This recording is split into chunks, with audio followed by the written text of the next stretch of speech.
Good morning, everyone. I want to thank you for taking time to come and be a part of this FLEX MLS Basics class this morning.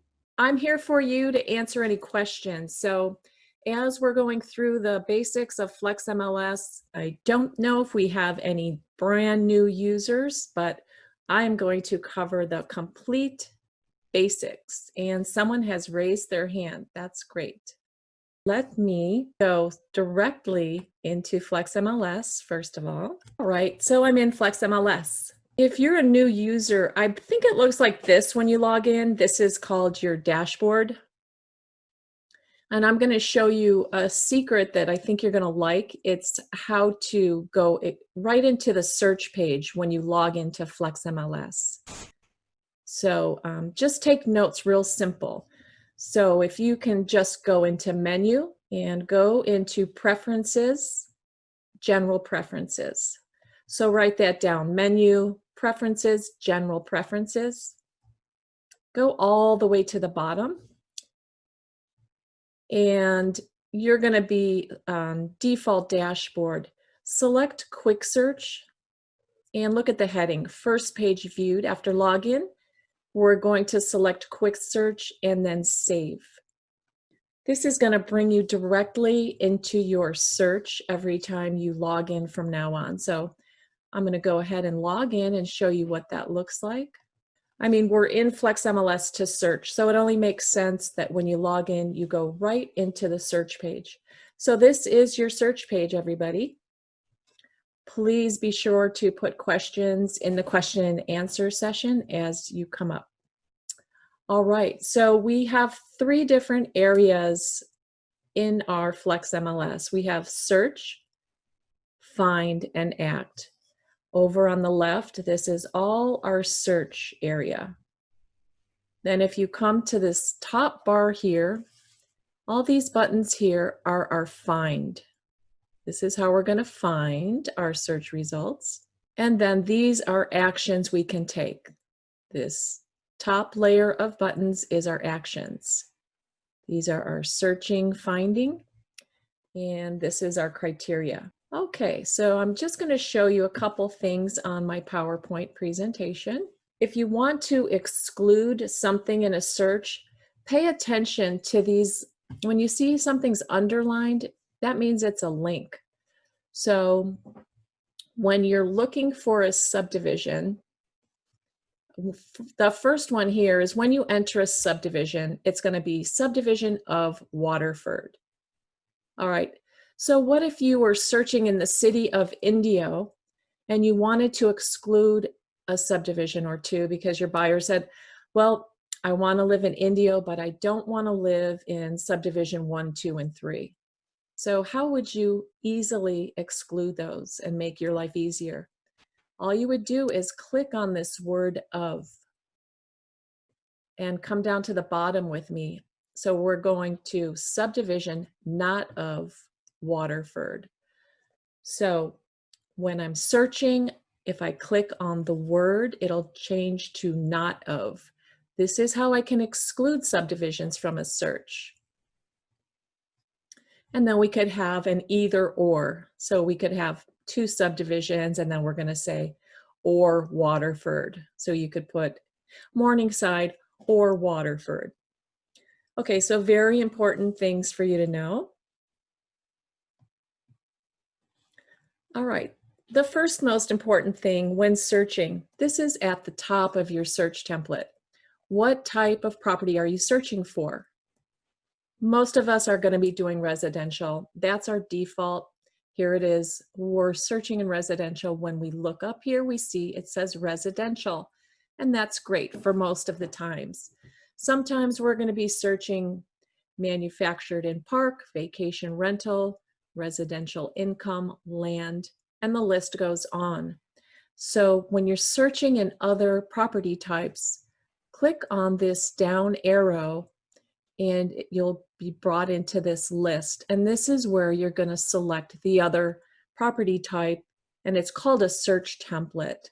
So this is where you're going to pick the search template of the property type you're searching for.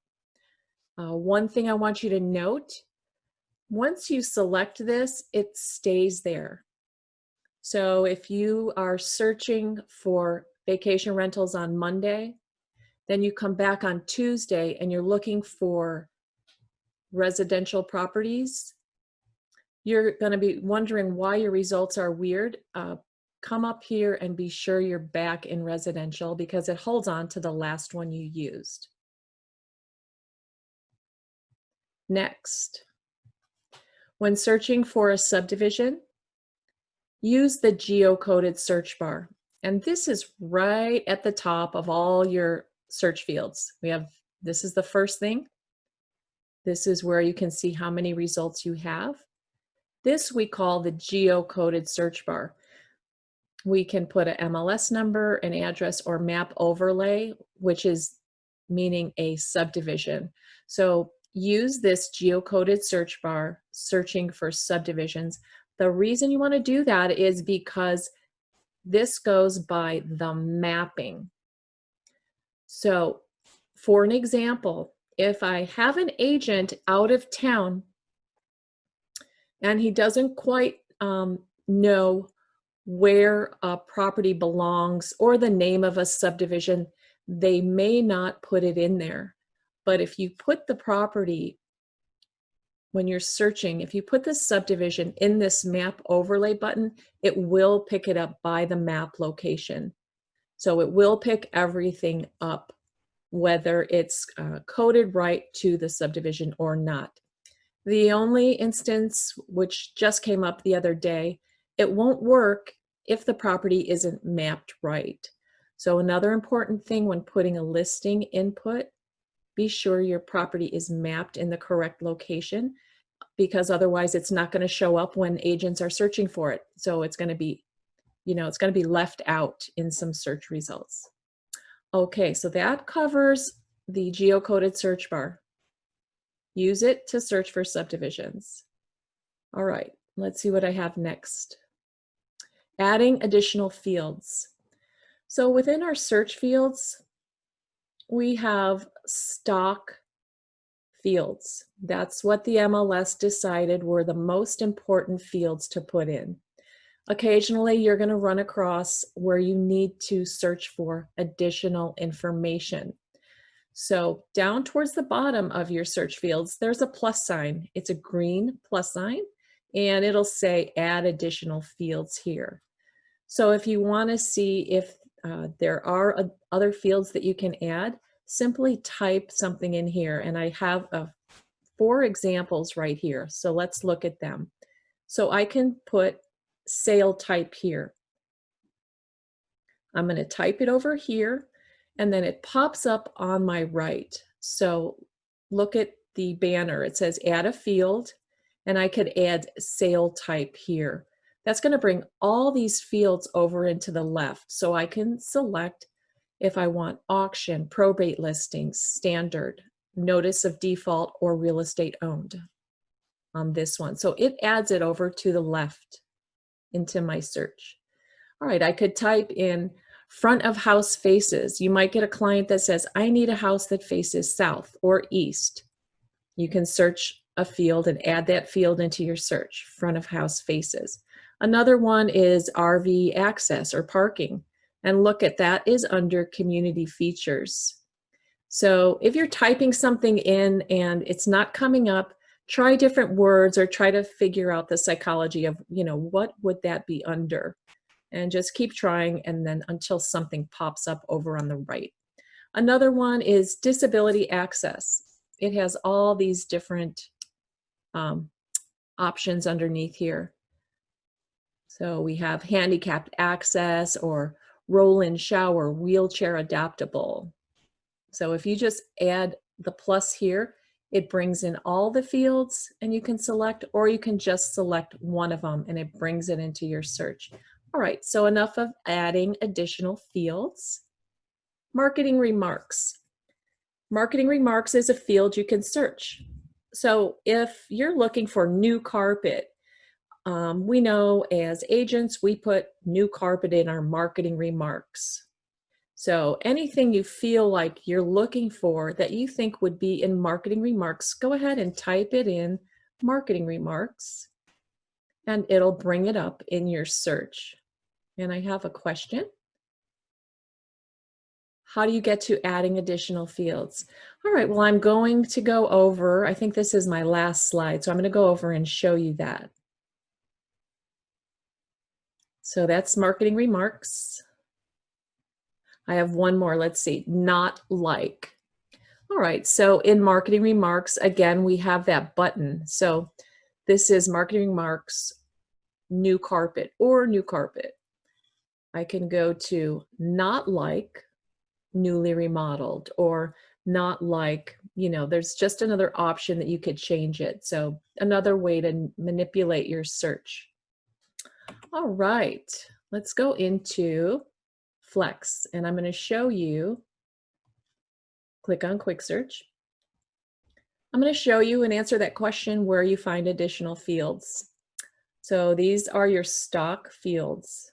Scroll down and it's right here on the plus sign. This is where you're going to type in, I'll type casita. That seems to be a big one. So if I type casita, these are my search results. I have fireplace location, casita guest house, general property information, casita guest house, rooms, casita guest house.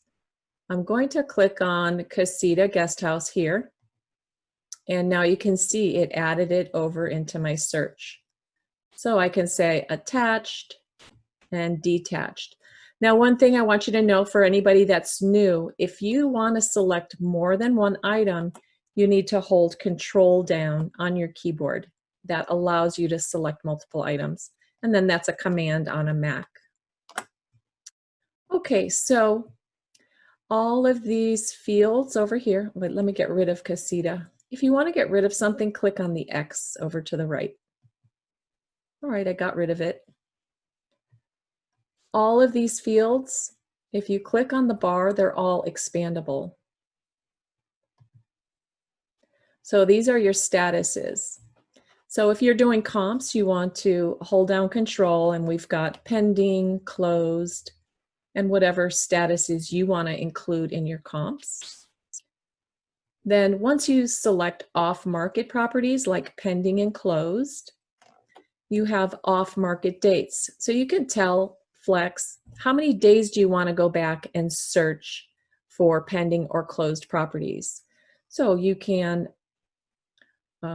go click on this days, and it turns to months or years. So I'm going to turn it to months.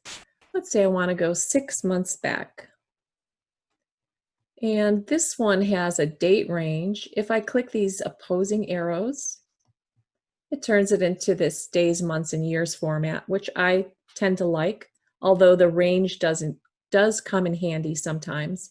So I'm going to, that's on months, 6 months, and then I'll turn this to months, and that's going to go 6 months back on my closed properties and my pending. Let's go ahead and put in a subdivision. I'm going to pick an active subdivision. Let's try the Springs. I've noticed they have tons of sales in there. So I'm going to the Springs Country Club. So notice when I typed the subdivision in here and then I clicked it, it added it into my search, and it comes up over on my map. Now all these little icons are, the green are active listings, yellow is pending, and blue are closed. If you want to see a legend, click on this little rainbow icon. It's in the bottom right corner of your map, if you could see where my finger is. And here's your legend for the colors of icons. All right.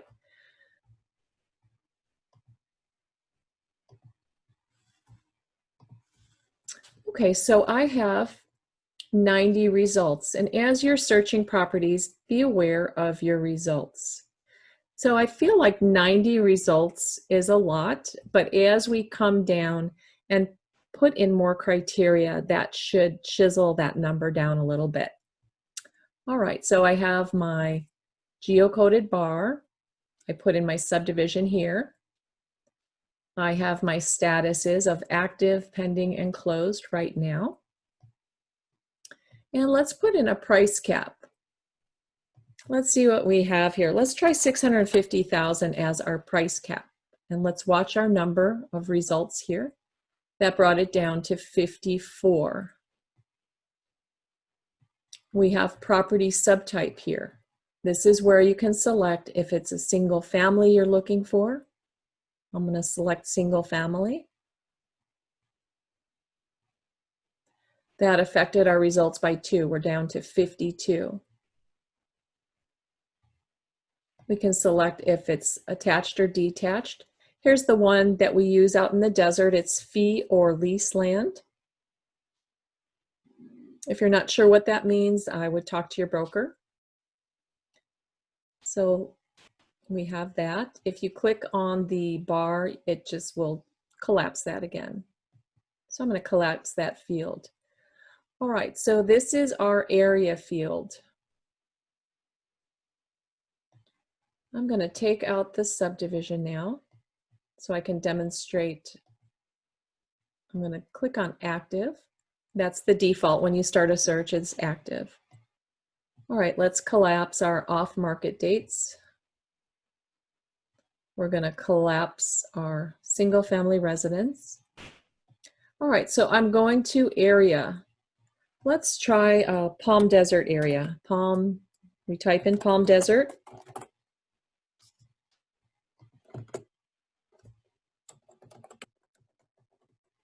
All right, so I'm going to select Palm Desert North from this list.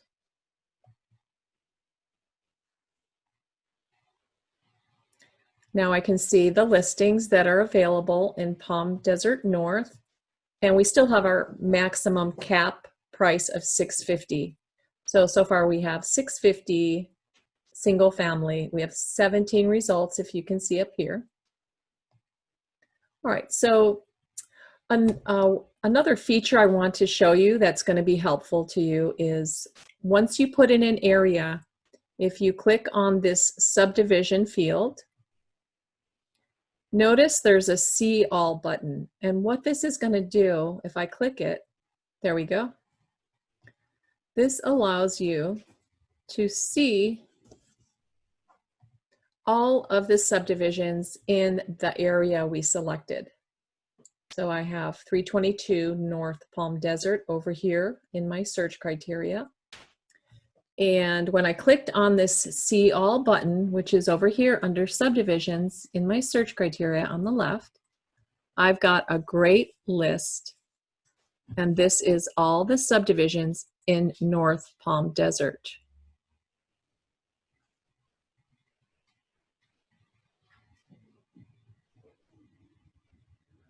I'm trying to verify that this is right. It seems like there's too many here. Let me check. I'm going to go into my quick search and start a brand new search. That seemed like way too many subdivisions. If ever you want to start it new and flush everything out, just click on your quick search button. All right, so let's go ahead and put an area in again. I'm going to type Palm Desert North. Go into subdivision and See All. There we go. That's better. These are all the subdivisions in North Palm Desert. So you can go through and you can select the subdivisions that you want to look in and then click Finished. The reason I like to show you that is the other option, if you don't use that, let's get rid of all these. The other option is typing them up in the geocoded bar one by one. So you could type the subdivision one by one, or you can also type the subdivision one by one in this area. So I just like that See All list. It's just makes things easier for you. All right, so we have our neighborhoods. This is pretty much exclusive to Palm Springs. Indian Canyons, Movie Colony, East, Oasis del Sol, Old Las Palmas. So that's pretty much exclusive to the Palm Springs area. Then you can enter a city if you're searching a whole city. Let's say somebody wants a house and they want to live in, say, Cathedral City or let's say Rancho Mirage. You would put both cities in here, type them, and once it pops up, you can hit enter. So now I've got 2 cities in here. I can put a price cap. They would say, let's go up to 400,000. I didn't put any property subtype like family residence or single family or condominium. I just want to see my results. All right, and let's say we want to put 3 bedrooms minimum and 2 bathrooms minimum, and we need a minimum square feet of 1,400. Let's see if we got any results. So we have 35 results, and let's just throw in a pool. So under pool, I'm going to put yes. Now, if we want to get a private pool, we can click on private in both of these pool description and location sections. Now I've got 0. Let me deselect this one. I've got 1 result when I deselected this. So you need to play around when you're working with pools. I've got 22 that have pools, and it's probably going to be community pools, but you'll need to check in your details. All right, so that's the main things. We can go into our HOA. If you want to find a property that has no HOA, you could say no, or you could say yes. Total monthly association fees, you could put a max in here if you'd like. And then as I was talking about, the marketing remarks. So let's say new carpet. We want new carpet in our house. That's what our buyer is looking for. So if I put new carpet and hit enter, we have 2 results. So if you feel like that, any criteria you're putting down is making your results not productive enough for you, just take some stuff out. So we can take out the new carpet. Carpeting, you can always put in later. All right, so I'm back to 21 results. All right, that's our searching section on the left-hand side. Any questions? I'm going to go on. How do you search for foreclosures or pre-foreclosures? Well, the only way that I know that you can do it is in those additional fields that I showed you earlier. So I'm going to go ahead and remove all this criteria. And if I come into my additional fields and I put sale type, I'm going to type sale type. Here we go. I'll click on this plus sign.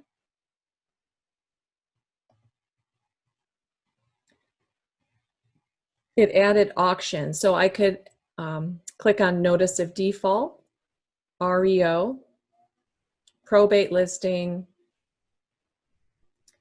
and that has added those into my search results. So now that is going to pull up all those properties if the listing agent has ticked those off in their listing that they put into the MLS, okay? So just type sale type in here. You can see that's the field heading. All right, so let's go into viewing results. I'm going to pull up a saved search that I have.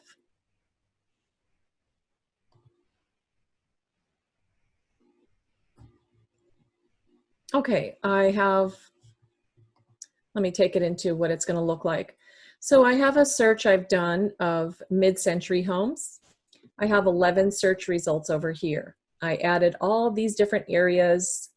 It's fee land, single family resident, up to 715,000.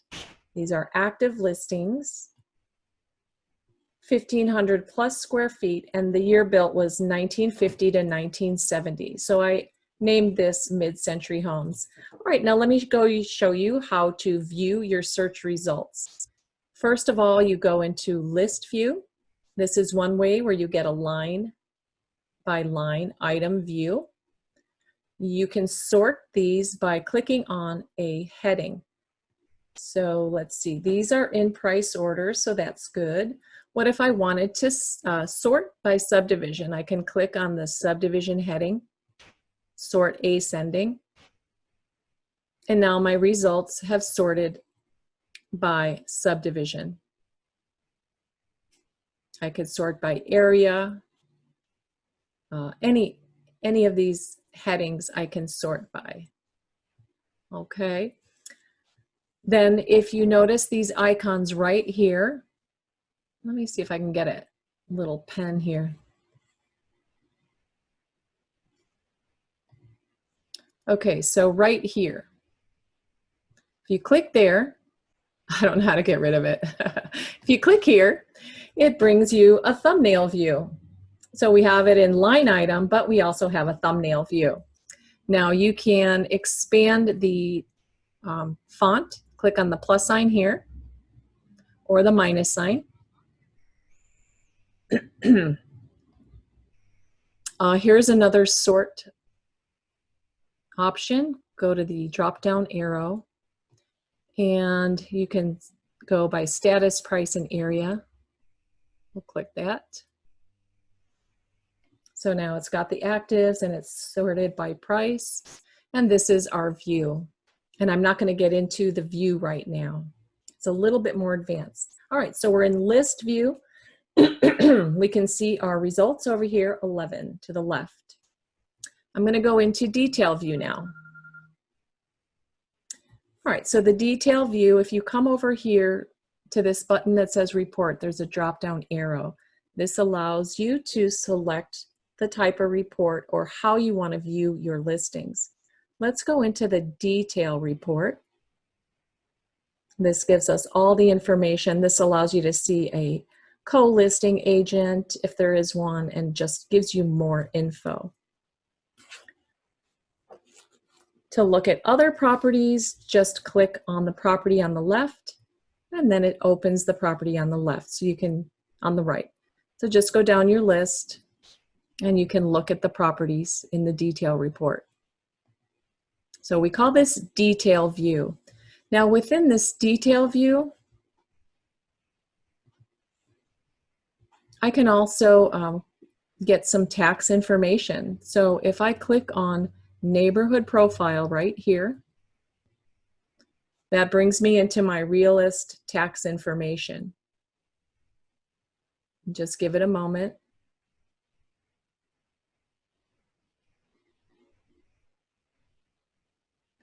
And if I click on this property details tab, this is where you're going to get county public records information on that listing.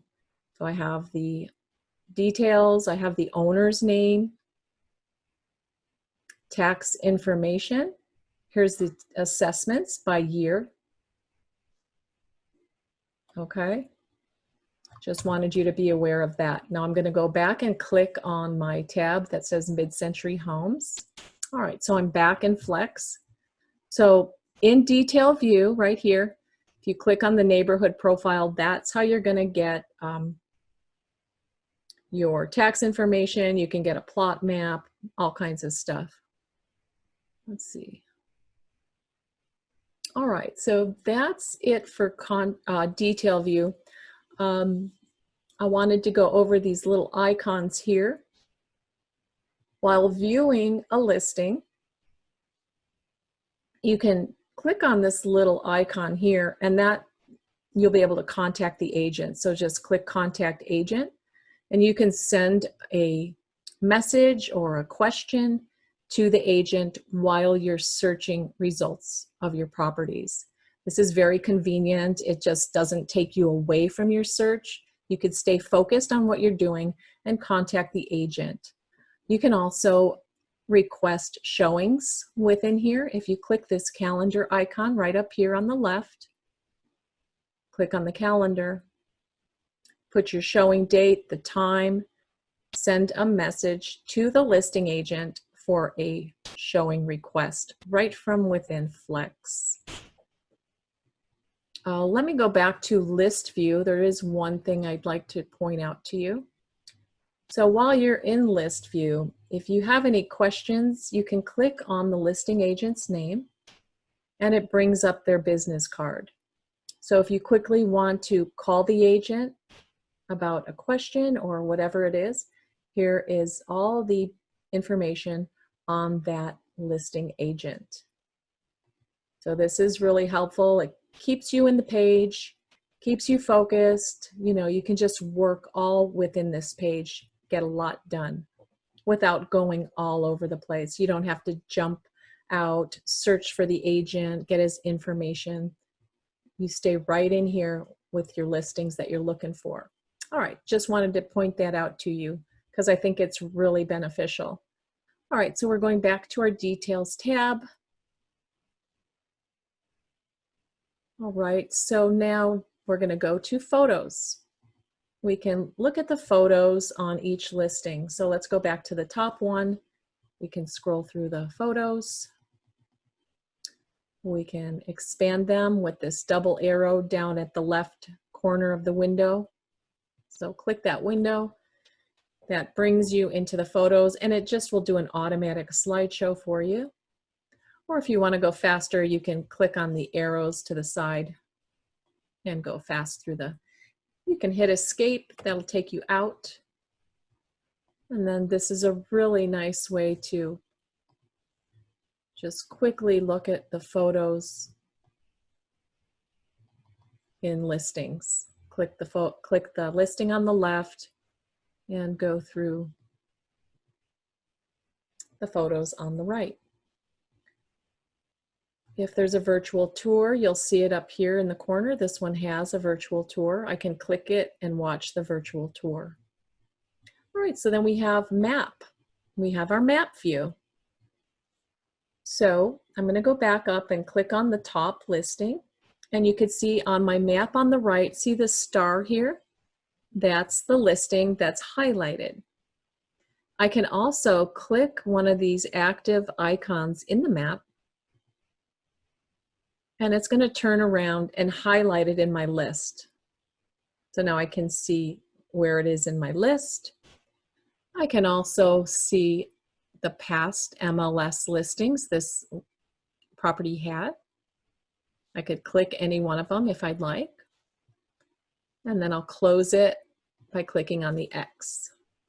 So the map is kind of cool just to see where these properties are located. If you want to select properties, so the ones that you decide that you like for your client, you can click them. Click these little boxes on the left.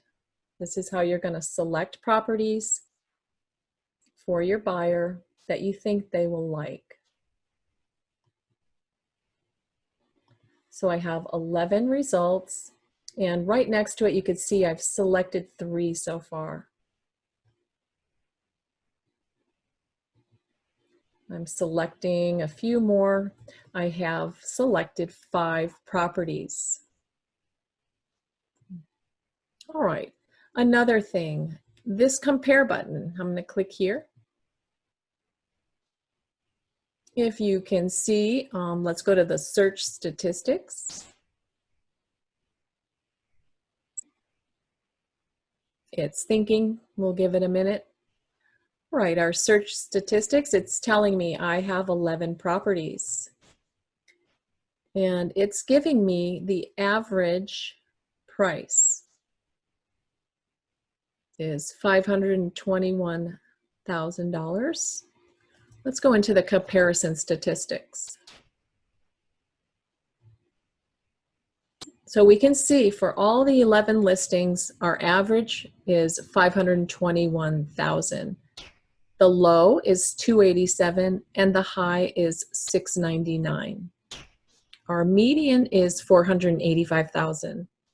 And we can come over to the right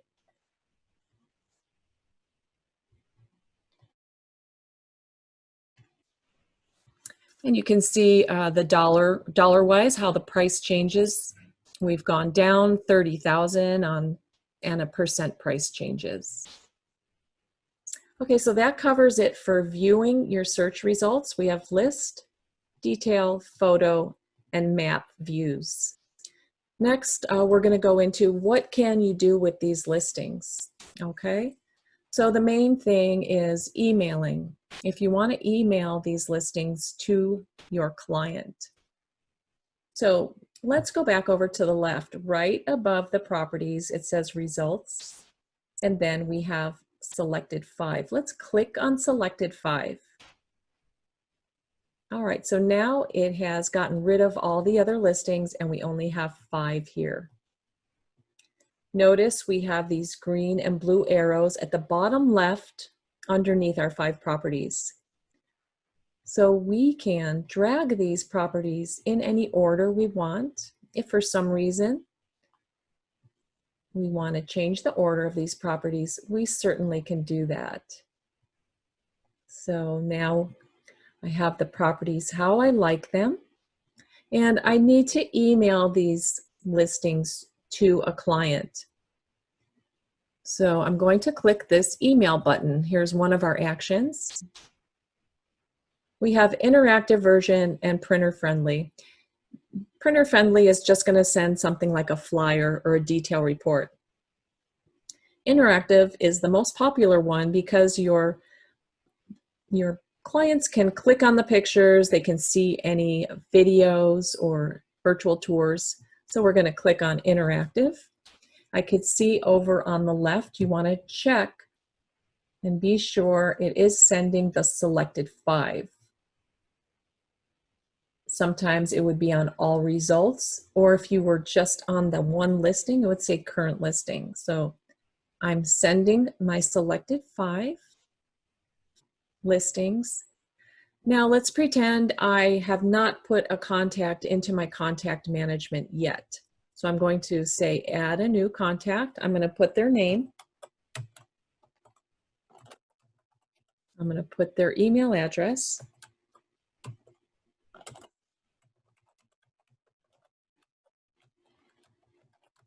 And then I'm going to save. So it has added Bob to my email. I would also like to send myself a copy. So I'll click on this box, send a copy to me. It says notify me the first time the recipient views this page. I'm not going to select that because it's just, to me, it's a bunch of extra emails I don't need. I'm going to use FLEX to send the email out. All right, so in the subject, I'm going to put, excuse me, new listings.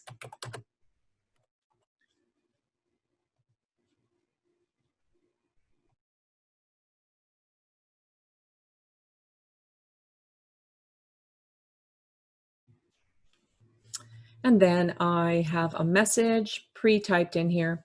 Let me just go and show you how you can use a email template.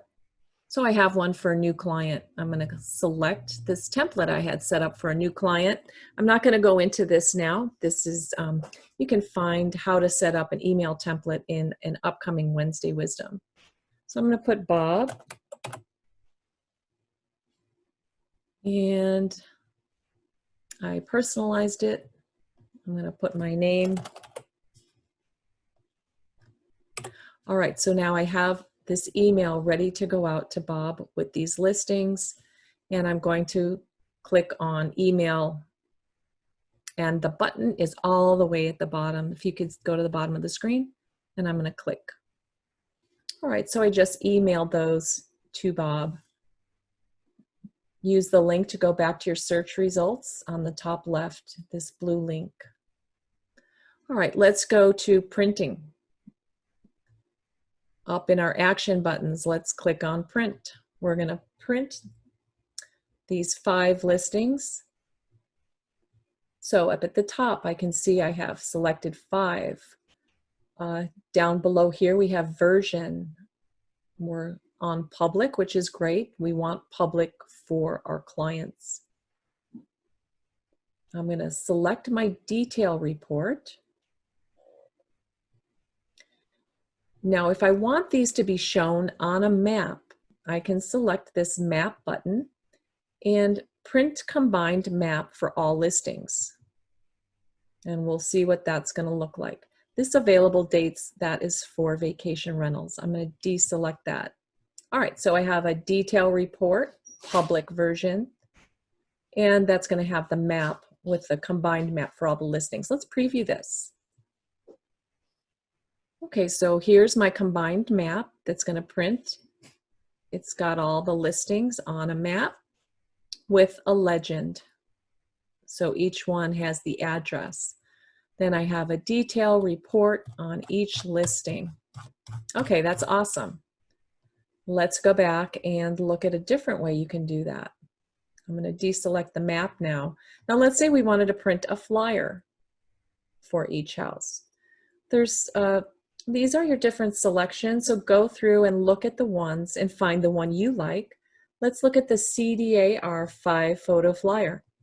I'm going to select that and let's preview.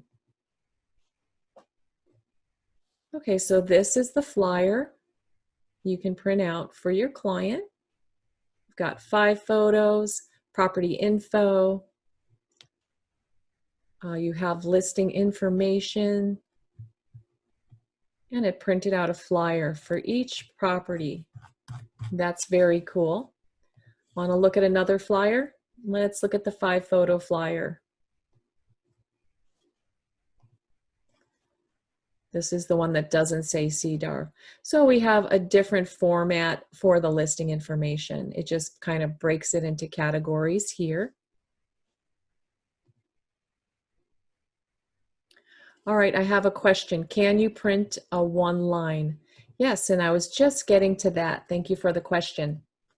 All right, so we want to print all of our listings. Let's go back to our search results and let's go to our 11 results. So I'm clicking results and let's just select them all and deselect. So now I have results 11. Let's go to print. So now you can see it says current listing. So let me show you what that means. I'm going back to the results. See this highlighted listing? It's the top one. That's the current listing because it's highlighted. So I go into print. It's saying current listing 1, so we know that's the top listing. What we want is all results. So I'm going to click all results. And this is going to be for us, you, the agent. I'm going to put it on private. Now I'm going to print these out in a one line. So what you're going to do is deselect this detail. And now look how clean that is. I deselected my detail report and I'm going to select list. All right. One line, word wrapping. All right, let's preview that. Or let's just make it into a PDF and have a look at that.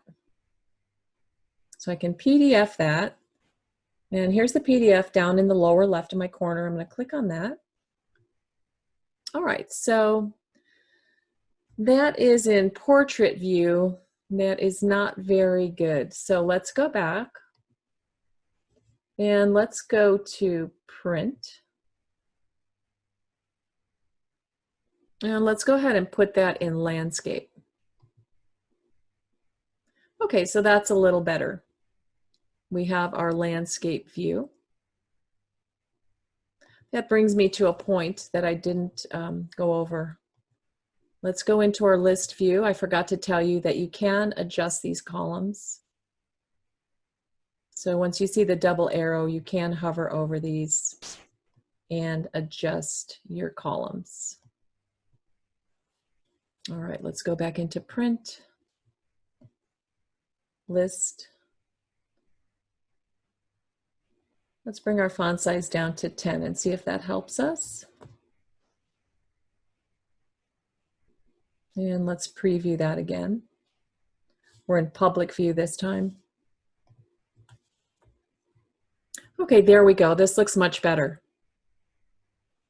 So you can print out the listings in a list view. And then it did give us a little summary here. Let's see what that is. Oh, it's the CDAR summary, because we still have detail selected, that's why. So let's deselect detail. There we go. Okay, so this is great, printing things out in list view. And let's see, we went over, let's deselect list. Let's go back in our detail view. Also, you can select photos. So you can print all the photos or just print the primary photo for the listing. And then we did go over the map. Any documents that are attached with the listing, you can print out. We have different history. So you go in here and explore what you can print out. Does anyone have any questions? We're coming to, it's 10 minutes to 12. We have 10 minutes left. And I would love to open this up to any questions that you have. Actually, let me cover the CMA while you're typing in a question. All right, I'm going back to edit search results. So I'm going to, these are my mid-century homes. So let's do some comps for mid-century homes, okay? So let's say we have somebody that we were speaking with and they wanted to know, well, what are these mid-century homes selling for? So I'm going to go ahead and click on pending and closed. And I think I will take out my price.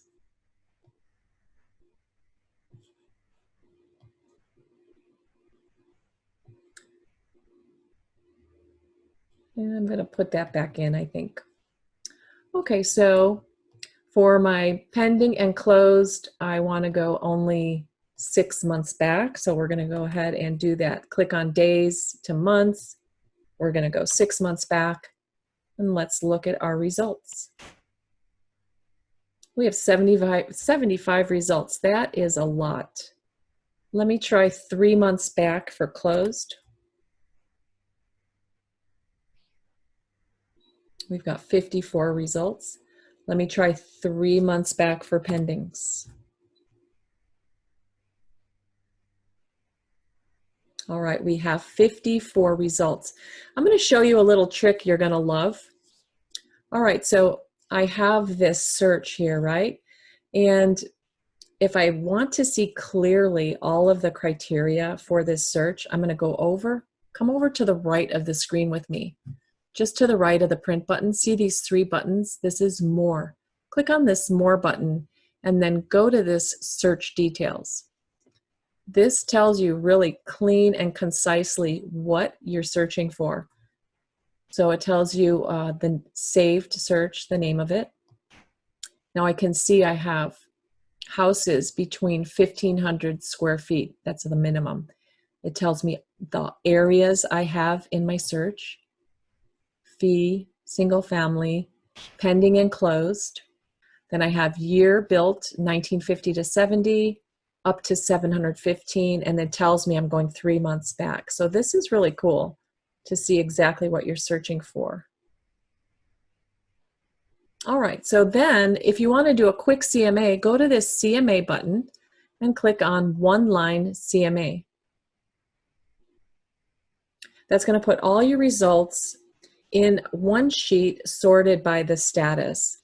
At the top of the sheet, we have our criteria. Now it's giving us all our pendings, all our closed properties on one sheet. We have our average, minimum, maximum, and median down here. Here's the total listings over here on the left. We have 11 pendings, and this was 3 months back.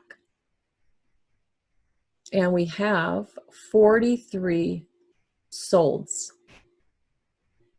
So we have 43 properties that fall into that mid-century range that sold within the last 3 months.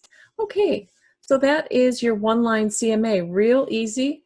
Just put in your statuses over here, come to the CMA button and click one-line CMA. All right, thank you. I have a question. Where do I find what the property sold for? All right, so when we're looking at these properties, we have 54. Let's go into our detail tab. And let me zoom in a little so you can see this a little better. Okay. Oh, that's a pending one. Let's sort these, or we'll just scroll down to a closed property. I'm going to click on a closed property. Okay, look at the top right of the detail report. This house listed for $439. It's sold for $4,067.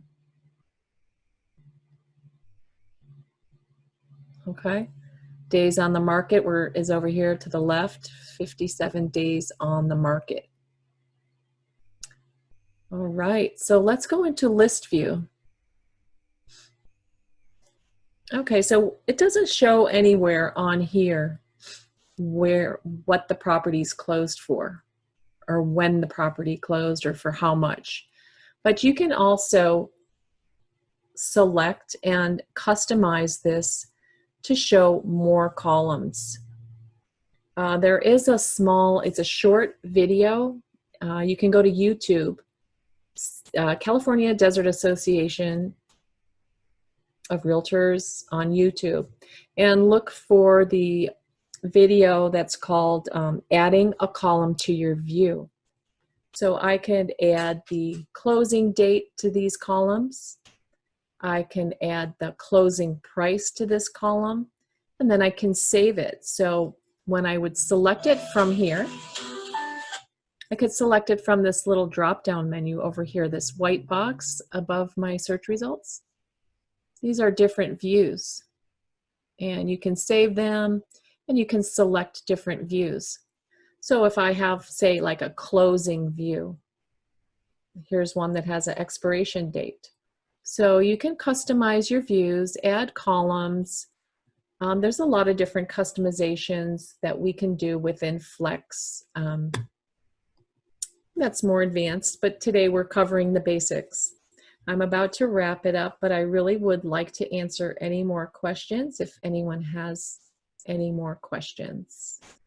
Okay, so someone's asking about if you run a report for 6 months and the average price per square foot.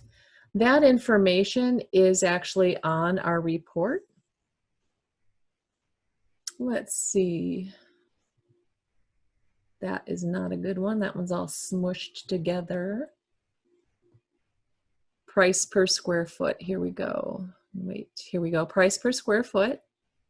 We go down to the bottom, and here we go. Average price per square foot. Good luck to everybody in your real estate careers. Any more questions? I have a couple more minutes. So thank you for taking your time to come out and look at this basics video on FLEX MLS. I hope you learned quite a bit today. This is recorded. It will be available on the CDAR website, and also Justin posts these to our YouTube channel. So if you go into YouTube to look at our videos, give us some likes. We're a little lacking on that. And also look out for the Wednesday Wisdom videos. We make these 3-minute videos Justin sends out on Wednesday mornings. They are quick, and they are going to give you a lot of tips and tricks, a lot of stuff we didn't cover in here. So just watch those 3-minute videos, invest a little time, check it out in the morning with your morning coffee. All right. That's it for today. Everyone, please don't forget, be safe. Until next time, thank you, everybody.